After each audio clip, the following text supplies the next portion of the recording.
আসসালামু আলাইকুম বন্ধুসকল, আপোনালোকৰ নেক দোৱা আৰু বৰকতত আল্লাহ পাকৰ ৰহমতত মোৰ সপোনৰ ঘৰখনৰ এয়া ছাদ ঢালাই কৰিছোঁ। আমাৰ মৰমৰ কৰ্মীসকলে ছাদ ঢালাইৰ কাম কৰি আছে।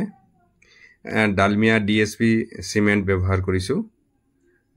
আমাৰ মৰমৰ এই কৰ্মীসকলে ৰাতিপুৱাই আহি তেওঁলোকৰ যন্ত্ৰপাতি লগাই এয়া কাম কৰি আছে আৰু এয়া ছাদ ঢালাই আপোনালোকক দেখুৱাই আছোঁ।